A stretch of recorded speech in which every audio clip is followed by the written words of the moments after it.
If you're not going through painful experiences in your life, I think that something's wrong. I like to go left when everybody's going right. It played in a series of unfortunate events which took me to the place that I am here right now. You don't like it, that doesn't mean it's bad. If you don't like it, that it means that it's not your thing. Hello and welcome to Indiegaga. We have with us a singer, songwriter, an artist, and much more. We're going to find out what he's all about, what makes him tick. We have with us Sreejith, the beard. Welcome to the show, Sreejith. Thank you for having me. Indiegaga again is a place for the artists who are like you, individualistic in their own right when it comes to their music and so on and so forth. Tell us how it all started. What was your journey like in the beginning? The journey of being a musician, that is. Well, it came out actually while I was pursuing being a chef at a cafe, where I was working like a normal chef most days, but on the weekends I would play music for the people who come to, have a good time with the cafe that was there.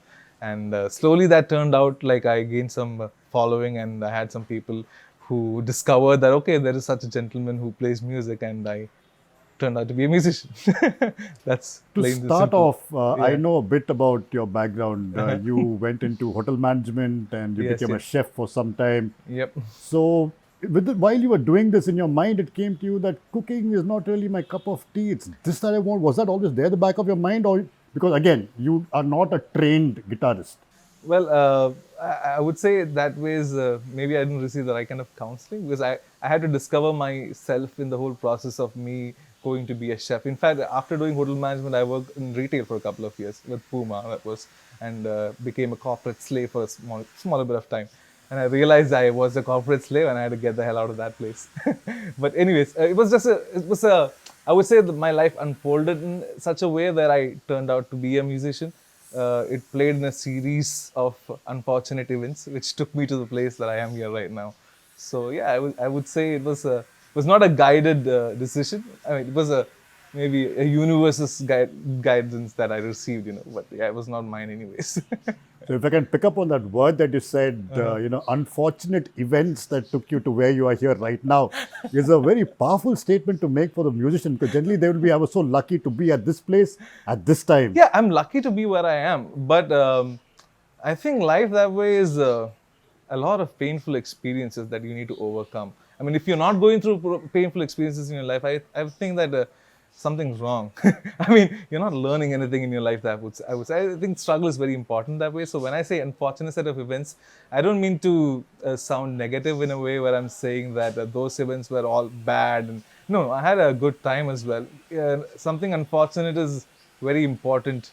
I would consider equivalent to something that is good as well. Good and bad go together, I would feel. So it's not a bad thing when I say it was unfortunate. So, you're saying a negative makes it a positive, basically. You could say so. So, if I can ask you, this process that you've been through, I mean, evolved into a full-time musician. Yeah. From what you were previously to someone who was thinking, maybe I can make music. Now you've released your EP that's come out with 4 songs in it. Are you also writing about the kind of trials and tribulations you went through as a songwriter, as a musician? As you said, the unfortunate events. Well, not everything, I would say. Everything is not worth preaching. But yes, I would confess that I do preach a little bit through my songs. And I guess everybody does. Maybe they deny it. But yeah, I'd like to, when I'm writing songs, it's mostly about certain emotions that I felt. And I couldn't, I wanted to express it. I wanted to share it with people who would like to listen. Maybe to share the learning that I received from that kind of an experience. Or just to let people know how I felt during something. So I use that as a motivation for my songs. And through turbulences, when I found that the creative voice that is there, I feel like there's a creative voice involved in the process of whole songwriting that is there. So I think that's more loud when you are surrounded with struggles. And that's the way I've found it so far.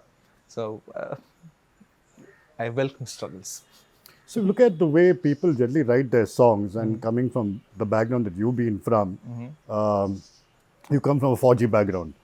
So your upbringing also will be very 4G like, I'm very sure. Pretty strict, yes. So from there I can see that now your beard is on you, And your beard is more about harmony more than anything else. It's not the physicality of it.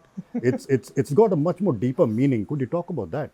Well, as much as, I mean, of course, my name that I put out myself as a stage musician is Sreejith the Beard. So everybody assumes it's mostly that, yeah, this guy has a beard and that's why he calls himself Sreejith the Beard. But I went with a more profound reason. The reason that is, I do not like to be a part of a herd mentality.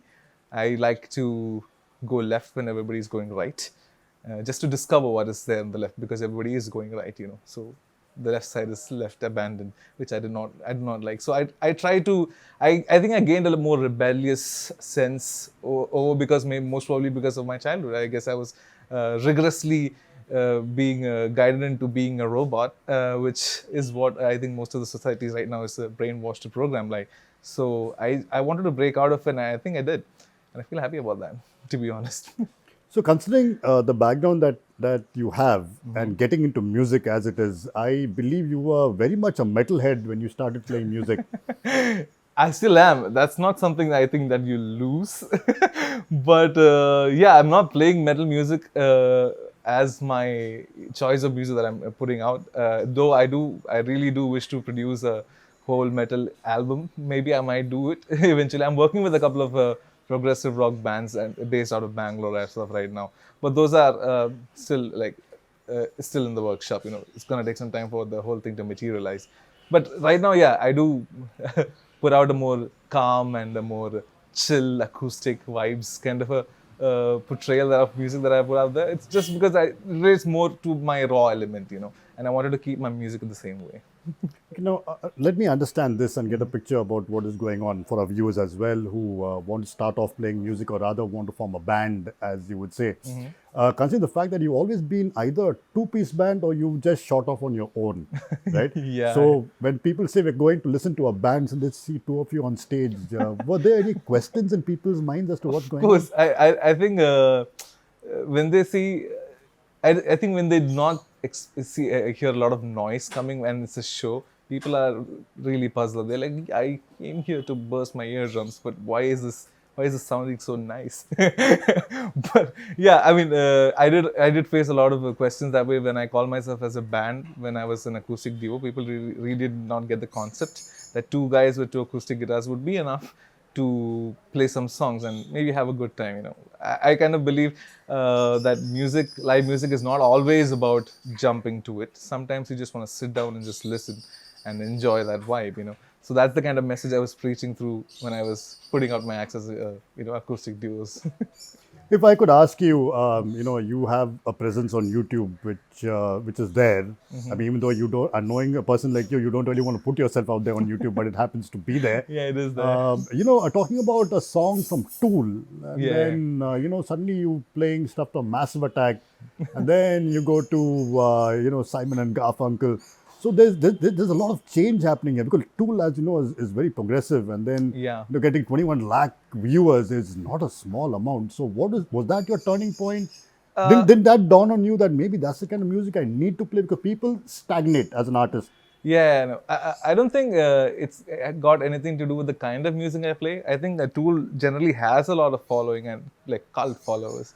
And I did not put out the music, I mean, cover of Tool expecting it to be anything, to be honest. When my friend Jan, the double bassist who was there in that video, he suggested, hey, come on guys, let's record this. It was his idea to record it. I didn't even think about recording it. Me and Ruben used to just cover it for our affinity to the song. You know, that was basically it. And we just recorded it and it sounded great. And a few months later, it burst out and the whole community liked it, which was really happy. I'm really happy about it. But yeah, I do not wish to take any credit for it. It's somebody else's song. It's just we played it out of our love for it. So all the attention that we receive is well received, of course. I don't mean to say no, I don't want any of it. But but yeah, I mean, it would have been nicer if it was for one of my own songs. That's all I would say. So considering the fact that you of course have a wide variety of listening that you're doing anyway when it comes to music and so on and so forth, but this idea of that, okay, I'm going to pick up Massive Attack, Okay. because Massive Attack is not Tool, it's completely different genre altogether, I have different kind a of music. sorry. I have a very interest in music that way. So I don't listen to one particular genre. That I would say for me, music is whatever sounds nice at whatever moment, and music is genre-wise that way. So every genre is not meant for all the time. Different moods require different kind of music, different setting, different ambience. To different whatever activity you are doing requires a different kind of music. So if there was a guy, that's why DJs get paid, right? When they play the right songs at the right time, supposedly. So that's why they get paid. So if you had a guy who would be your DJ for life, I think your life would be sailing pretty smooth. Talking about being your own DJ, you came up with your EP. Could you tell us about that? It's called Roots. Yeah, it's called, so my previous acoustic duo was called Beer of Harmony. With Ruben, I put out an EP with 4 songs. Since it was my first official EP, and since most of the songs were actually quite old, I wrote them like way back in college and over the course of years, and I just recorded it with Ruben, and Ruben sang beautifully over my voice and created beautiful harmony. And I was really happy with the way the album turned out. And yeah. Your EP called Roots. Could you tell us about it? Because there's a lot of, not trauma, but a lot of yourself has come out in the songs there on your EP. All my songs in the Roots EP are very close to me. They had a sort of relation to some encounters that I experienced in my life. And so I don't know, I mean, I usually speak about these songs when I'm performing them in live, and that's kind of my whole gig aspect of, because I kind of converse with my audience and I tell them why I wrote the song in that moment. It felt more right. So I won't go into details of each song, but I would like to say they are a collection of my memories and my experiences, and some of them very, what do you call it, initial ones that I went through in my stage as a musician. So I put them together and call it Roots.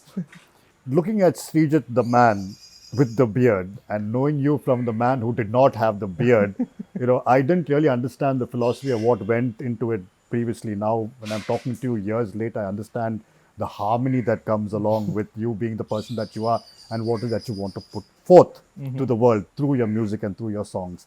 Having said that, it's always an honor for us to have you play a number, and we'd like that to happen now. But if you just tell us a little about the song as well. Okay, cool. I'll play a song from my old times. When I started with, this was my first band. It was called Indeed.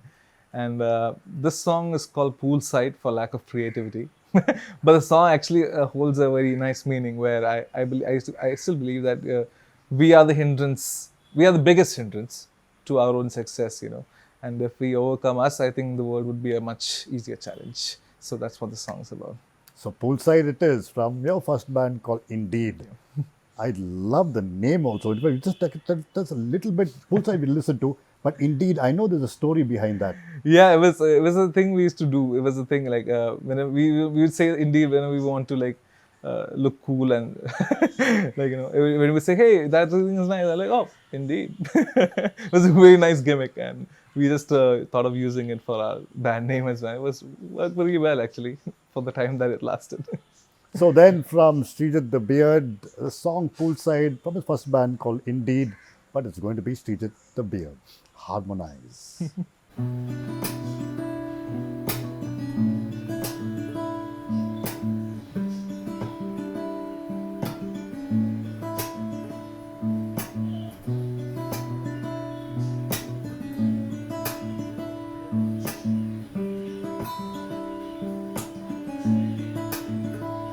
I don't know how to go on this seamless reel. Endlessly, I've been trying to turn this wheel,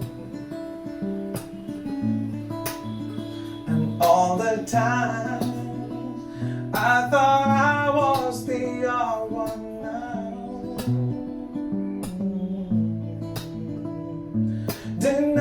Denied by the conscience who lives in me.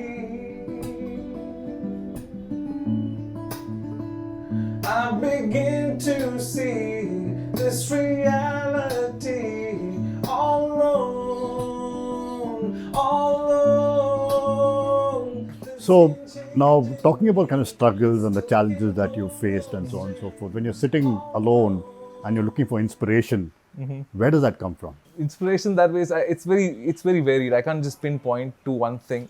It usually is more profound when I'm like filled up and I'm filled up with emotions and I just need a release, and I take my guitar and I play something, and most probably something will come out of it, and I record it and I keep like, oh yeah, that was nice, so that's how I work with my music. And now that I have invested in small recording facilities that I have at my house, I have gone on a more elaborate process of my songwriting process. Before, I used to listen to my songs when I go record at a studio, and like, oh my god, that's how my song sounds like. And now I get to do it at my house, and so that I'm more excited about my coming EPs in the future, because I think that would be more justified in the sense of songwriting, I would say. So when you started off talking to me about this just now, when it came to inspiration, you said places I've been, people I've met, and lovers that I've had. So is that one of the songs you're singing about in the EP that's coming up? Could you talk about that? There's one song which is actually a poem written for me by one of my lovers, and I wanted to experience what she felt. So whenever I'm singing my song, especially any song that I've written, I can't sing without really feeling my emotion behind it. So I wanted to genuinely step into the shoes of my lover and see what she felt when she was saying those words in the poem that she wrote for me. So I used that poem as lyrics for my song, and I put a tune to it, played around with the words a little bit here and there, and made it into a song, which I'm really proud of. But talking about the word perception, and I know that word has been used as the title of a song in your previous EP. Correct. But talking to you about your songwriting process and what it's all about, you just mentioned that it's about you putting yourself in somebody else's shoes and trying to see the way people perceive you.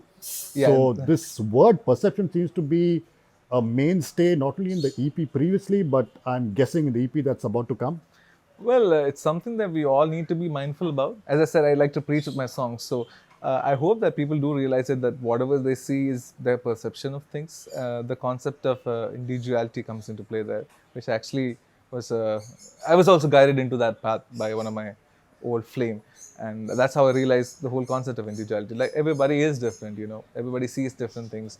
Everybody's brought up in a different way, and no way is that their thought process and your thought process would be similar. I mean, people should be learning to celebrate the differences rather than hating the differences. I think people have this mentality of, oh, that's not what I do, I'm not going to like it. Rather than, okay, that's something that they do the way they like it, I think people are not guided that way. Education is really, I don't have the right word to say on the camera right now, but it's not up to the standard that it should be. I'm surprised. I'm picking you right now.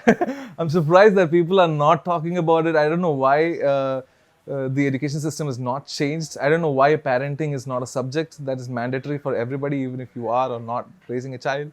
I don't know how the world is in its place right now without anybody, making a scene about it. But yeah, it is what it is. So Actually, you hit on a very raw nerve there. Actually, when you're talking about this experience of yours from being a gig turning out to be this very personal, interactive session among the crowd and you playing, because it transcends to being something else altogether as an experience. Do you think that has to be because of the fact that people generally, when they're listening to music in general, are, I wouldn't use the word prejudiced, but I would say, are always looking at music as being, let me see the kind of technique he's playing, or is he better than the other person who performed before him, or is this technique not really suited, or is this my kind of music, or I've heard this before. Yeah, I think it's because creative form of arts in our life, I think the way we lived it is considered as hobbies so far. So you say it's nice, or you say it's not nice, and that's the area that is designated to these kind of things. I don't think people understood it in a way where you see it as, I don't know, any other kind of job. Like you say, that's a job he performs, and he has, a sense of what do you call it? I mean, if you're going to listen to a music, I mean, if you're an audience that is going to a music festival to listen to songs, you can't be in a mind frame where you're expecting everybody to be playing the music that you like, because everybody is playing different kind of music. To perceive an art form in that way requires a certain level of information, for you to be then that way, so you to understand that, what, that's okay. That is a form of art in its own. You don't like it, that doesn't mean it's bad. If you don't like it, that it means that it's not your thing. I think that understanding is not well cultivated in our society, in our mindset. Even I would say I had to go through this whole process. Like, I won't say that I was a person who came out doing everything perfect and everything right. I screwed up a lot of things, and I went through a journey of shitty thoughts and learning that, yeah, those were shitty thoughts, and coming out of it. That's the journey I went with. So if I'm telling this and somebody's being offended, it's on you. You shouldn't be offended. If you ask yourself, and if you feel that you've been that way, correct yourself. It's never too late. So if I can just underline that statement that you just made, that's never too late. Do you think people need to come and experience the music more than just sitting down there and being judgmental as to what the person is playing about? Yeah, perception, which we talked about earlier, the perception of how to enjoy music, that whole process is not easy for everybody. I think everybody comes up and sees a performance and feels the need to approve it and give it, oh yeah, this is up to my taste, or something like that. I think people have to grow out of that and learn to enjoy it for what it is. If you don't enjoy, turn to your friend and have a conversation. Not too loud, maybe whisper, because there's a gentleman playing his music there. Talking about this era of social media, now I've noticed this, and I'm sure. Sorry, I need to correct myself. Yeah. Gentleman slash lady. Okay, yeah, they also do come They into also place, do. don't Yeah. they? No, of course they do. I'm just sorry that I messed it up. So I had to correct myself. Your apology is taken, duly considered, of course, without a doubt. Now, coming back to what you were talking about, if I could figure out in one way that when you're looking at people who are already judgmental on the kind of music that you play, are there times where you had to sit down and say that, that, like you said, it's on you, but I would rather sit down and talk to you about what I'm all about? Well, initially I had a very different approach to criticism, where I would say, what, I would go and ask people like, hey, how did you find my music? I think I was sort of seeking validation initially when I started playing music from everybody around me, and now I don't. Now I don't feel that need to ask anybody how do you find my music, because I want my music to be a certain way, and it doesn't matter what everybody else thinks, because I'm just doing this for my pleasure. I'm not trying to please anybody with my music. So I'm happy that it is the way that I made it, and I find a lot of joy in that process and the way that it is. So I have so far never compromised, and that takes it's to just to get popular, or just to have more views or clicks. I didn't play that tool music to be popular. I played it because I really like that song. I really dig that song. So that's with everything I do. Whatever I do it because I really, really am happy and find joy in that process of doing it. So yeah. Coming to, I was cut short when it came to the second part of the question that I need to ask you, because it's really, really important. In today's world of social media, if you look at what's happening on Facebook or Instagram or wherever, people play their songs and everybody is giving it a thumbs up, right? There's no criticism coming down saying that, okay, maybe this could have changed. For obvious reason, the people like their likes, and it's like a high for them that they get, oh, people are now get so many likes for watching what is happening because I played this and so on and so forth. This has happened to you as well, because YouTube gave you what you didn't expect you would get when 21 likes when it came to a particular song that you covered. What's your take on social media, and of course, apart from reaching people, do you think that your philosophy and perception and everything that you stand for is being understood? I think there's a way to deal with this. Well, if you are a person who are capable of taking constructive criticism, I think it would be right for you to go and ask people, okay, how do you find my song, or do you think I could improve in some ways or some ways not? If you're not a person who's comfortable or who needs criticism, or who's a person like me who I mean, I get it. Some people come up and tell me like, dude, this is not right, or this is not this, or you should change this to that. I honestly don't care. I honestly don't care, and it's because I don't want my music to be pleasing anybody. I don't want it to be in a way where people find it pleasing. I find it very I find that a very wannabe and a fake mentality where Labeled, if I could put it yeah, I that way. mean, people find it's happening behind every brand. I mean, every product we consume has neuroscientists working behind it, why we like what we like, and that kind of mentality is there in every place we go, any profession you take. Like when I was very passionate about making food, as I said, I'm still am. I like cooking a lot, but when I went into the industry and I saw what it was, I realized that what, I'm not gonna be happy cooking food for some rich guy who's just coming and throwing money at this place for somebody who's sitting somewhere else. That whole thing dawned on me, and I felt like, oh my god, I'm wasting my life. And that's kind of a reason why I kind of stepped out of that whole thing and I wanted to do something for myself, even if it, you know, doesn't give me all the luxuries and riches. I'm okay with it.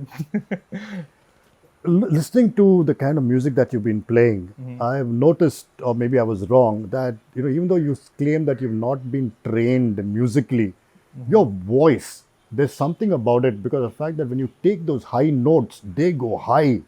I mean, have you been? Does that just come naturally to you, or something that you perfected over time? Because you will agree with me that those high pitched notes are something that's not easy to do for an artist. Well, I wouldn't call myself a skilled musician as per se. I am lucky to have the voice that I have. I had nothing to do with with it. Maybe I conditioned it while I was bathroom singing most of my childhood days. I think that might have led to it having its whatever it's got. But yeah, that ways I feel a little blessed. I mean, to have the voice that I have and to realize when I'm going off and bring it back to the correct pitch. But yeah, I mean that's all that is there to it. I don't like what do you call it? For me, music is a passion in a very different way. Passion in a way where it's not something that I wake up thinking about and eat and go to sleep thinking about. No, passion when I say that I want to do it right in the way that I like. It doesn't have to be an eternity flame burning forever. I mean, passion can also mean that you really enjoy that process and you give it at the right time. I like to cultivate my music through my experiences in life rather than me thinking about, okay, what next song do I need to make for my next album. I live my life, I go through the experiences, and I find something that I want to write something about, and I write a song about that. So that process I really like. And Second EP is on its way. I believe the creative process is still going on. There are a couple of things you need to tweak here yeah. and there. But having said that, there are songs that are already ready to be Yes. cut. As you could say, the final cut is almost there. And the song is called Before. Yes, it Could you is. tell us a little about it? And we'd love you to play that on the show. But before that, tell us a Yeah, little bit about Before. sure. This song is I was imagining like there would be if there was a space or time where your conscience is there and you get to think a small moment before you're born into a certain world. That is, so per se, let's say we are living a continuous cycle of million lifetimes. So after your life, you go into this small phase where you get to debrief yourself and then probably go live your next life. So I was thinking from a point of that debriefing moment, probably where you've already lived a life, or maybe you're starting as a fresh cadet, I don't know, and you're just expecting the world to be nice. That's actually to be honest, in my most vulnerable sense, that's just my gentle self expecting this world to be kinder. That's it. It's an extremely profound way of looking at it. I mean, if you take the scheme of things and just take a one-liner from it, you probably make it into a movie that is sci-fi. Because you're not talking about life after death. You're talking about the in-between before life again. Yeah. I And was wondering what would one think, if one went through a life, and what would be his next wish before living his next life. So just so before the before, Before, is what yeah. it's all about, right? So this is Sreejith the Beard playing the song Before from his new EP. It's not titled yet because he's still tweaking things up.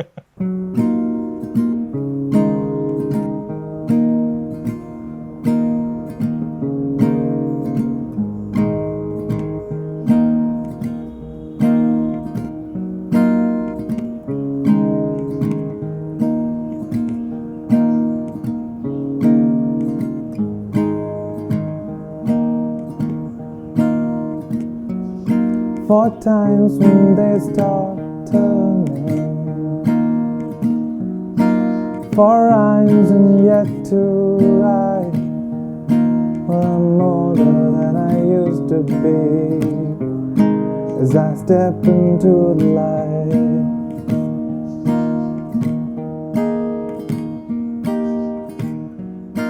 For long, long to be moving, for songs and yet to sing. Well, it's pretty clear we wonder what this life just ought to bring. Well, we'd like to thank you from Indiegaga, having you on this show, because you've really put your heart out there and told us stuff that I think is really, really deep. And we thank you for that honesty. And I wish you all the best for the future. This journey has just begun for you as the beard, if I can call it Sreejith, the beard. But the destination, I'm sure, is out there, and many more places to travel also and people to meet. And more lovers, I'm sure, in the future as well. Who would hope so? Thank you so much for being with us, Sreejith. Thank you for having me, and thank you for listening. God bless.